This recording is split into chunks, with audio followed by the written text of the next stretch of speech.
Hey, do you like leftovers? I love leftovers.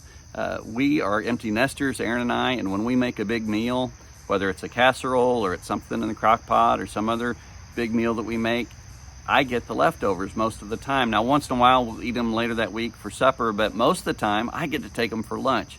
And so we have these cool, compartmentalized and just bowl leftover containers that we bought. And this is how I get through my week. It saves me money from having to buy food or making a peanut butter and jelly sandwich, and I get to eat a great meal for lunch. And I think there are certain things that are better left over than they are the first time around. For example, chili falls into that category for me. You put chili in a refrigerator overnight, and a day or two later, when you get it out, it's like all those juices and all those flavors danced together and got friendly together, and they just got better and better and better. And so you eat that chili and you go, man, this tastes better than it did 2 days ago. What is that? That's what I love about leftovers. But let me ask you a question about leftovers. Do you serve guests leftovers when they come to your house, or do you make something fresh and hot and brand new? You probably make something fresh and hot, right? You don't go, hey, just a minute, I got some leftovers, and go to the fridge and go heat one of these up and put it in front of them and say, here you go. I mean, if that's all you had, then maybe that's what you would do. But if it's not all you have and you have the means, you're going to make them a hot meal, or you're going to buy something and bring it in, right? Well, let me take that to another level. What if Jesus came over? Would you serve him leftovers, or would you serve him something fresh and hot and the best you can afford and buy and make?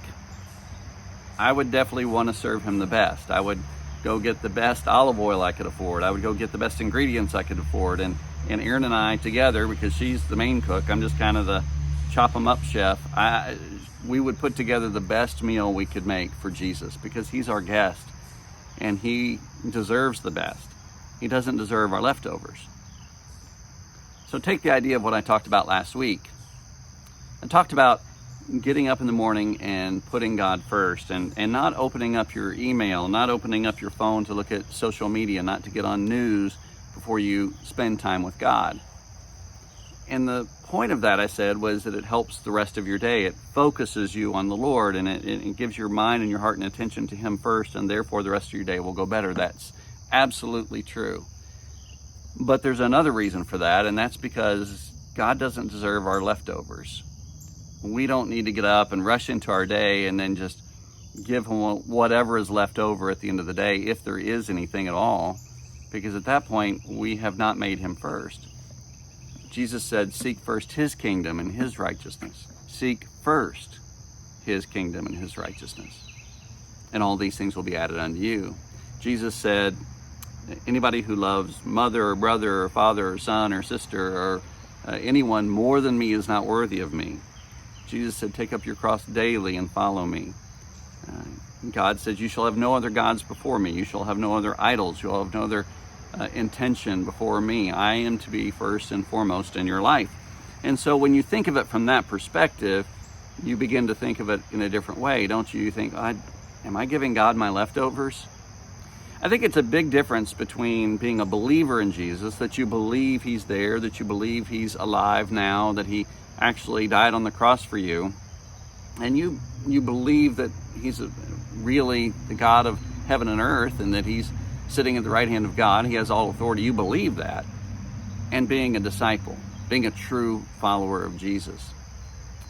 Even when you think of the story of Martha and Mary and Jesus at their house, it's a really short story that's in Luke 10.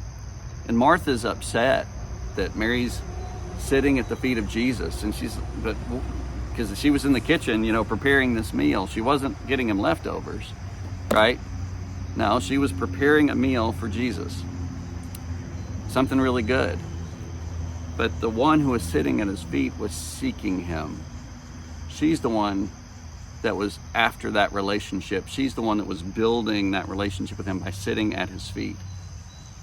Here it is, the start of the day. That's the east, and the sun's going to be coming up over there soon.